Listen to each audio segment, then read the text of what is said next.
ជំរាបសួរសុខសប្បាយបងប្អូនទាំងអស់គ្នាបងប្អូនណាដែលចូលចិត្តសម្លសឡក់ឬក៏សម្លប្រហើរចាំបងប្អូនចូលមកថ្ងៃនេះអត់ខុសទេអញ្ចឹងថ្ងៃនេះនេះខ្ញុំមកធ្វើជាមួយនឹងសម្លសឡក់ដែលមានរសជាតិឈ្ងុយឆ្ងាញ់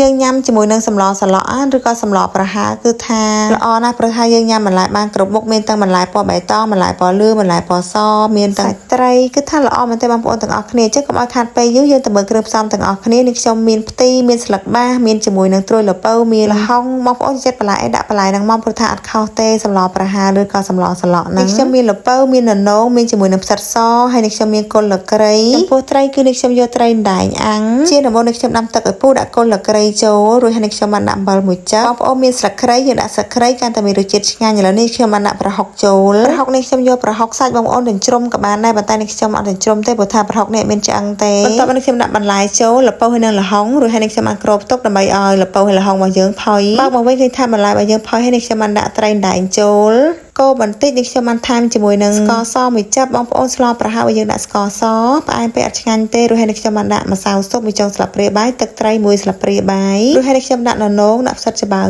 ចូលកូរបន្តិចនេះខ្ញុំទុកមួយពុះនេះខ្ញុំបានដាក់បន្លែខៀវចូលចាំមានស្លឹកបាសមានត្រួយល្ពៅមានផ្ទីចឹងយើងដាក់បន្លែហើយយើងកូរមកឥឡូវនេះឃើញថាសម្លប្រហើររបស់យើងឆ្អិនហើយនេះខ្ញុំក៏បានដាក់ម្ទេសហើយនិងជីសចូលបងប្អូនទាំងអស់គ្នាចឹងឃើញថាសឡក់របស់យើងឆ្អិនហើយបងប្អូនទាំងអស់គ្នានេះខ្ញុំបានដួសដាក់ចានមកហើយញ៉ាំសឡក់ឬក៏សឡប្រហើរហ្នឹងគឺល្អចំពោះសុខភាពមែនទែនព្រោះថាយើងញ៉ាំបន្លែបានគ្រប់មុខបន្លែពណ៌បៃតងបន្លែពណ៌លឿងបន្លែពណ៌ស